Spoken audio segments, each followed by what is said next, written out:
ब्रह्मांड कितना बड़ा है। 2013 में यूरोपियन स्पेस एजेंसी ने माइक्रोवेव बैकग्राउंड रेडिएशन के फ्लक्चुएशंस को हाईएस्ट पॉसिबल एक्यूरेसी से मेजर करके ब्रह्मांड की सबसे ओल्डेस्ट रेडिएशन यानी 13.8 बिलियन ईयर ओल्ड रेडिएशन को डिटेक्ट किया। इसका सीधा मतलब हुआ कि स्पेस में जिस स्पॉट पे ये माइक्रोवेव रेडिएशन प्रोड्यूस हुए हैं उससे आज अर्थ 13.8 बिलियन लाइट ईयर डिस्टेंस की दूरी पर है। यानी अगर अर्थ को ब्रह्मांड के सेंटर में है ऐसा मान लिया जाए तो ब्रह्मांड का रेडियस हुआ 13.8 बिलियन लाइट ईयर्स और डायमीटर हुआ 27.8 बिलियन लाइट ईयर। वेट, अगर यूनिवर्स की साइज इतने स्ट्रेट फॉरवर्ड और एक्यूरेट तरीके से मेजर हो गई है तो फिर नासा की ऑफिशियल वेबसाइट पे आज भी ऐसा क्यों लिखा है कि यूनिवर्स की साइज इनफाइनाइट है। और कंक्लूड करने के लिए हम सिर्फ ये कह सकते हैं कि यूनिवर्स हमें जितना लगता है उससे बहुत बड़ा है, क्योंकि आगे बताए गए कैलकुलेशन में दो बहुत बड़े असम्पशन है। पहला है कि स्पेस में जिस स्पॉट पे oldest microwave background radiation produce हुआ है वो स्पॉट आज भी उसी लोकेशन पे है, जो कि पॉसिबल नहीं है क्योंकि हमारे ऑब्जर्वेशन के अनुसार सारे कॉस्मिक ऑब्जेक्ट्स स्पेस में मूव हो रहे हैं। और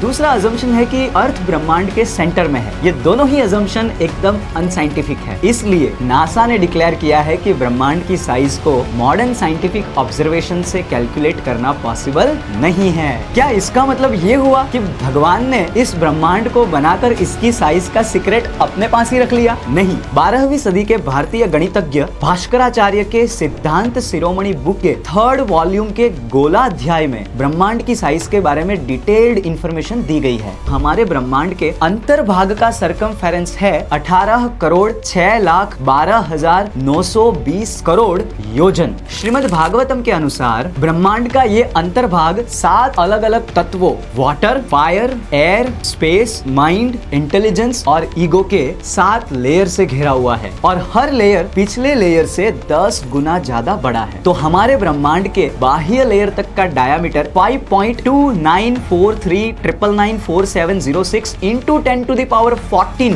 बिलियन माइल्स। अगर इस मेजरमेंट को हम लाइट ईयर के टर्म में कन्वर्ट करते हैं तो हमारे ब्रह्मांड की डायमीटर होती है 90.063793 बिलियन लाइट ईयर्स।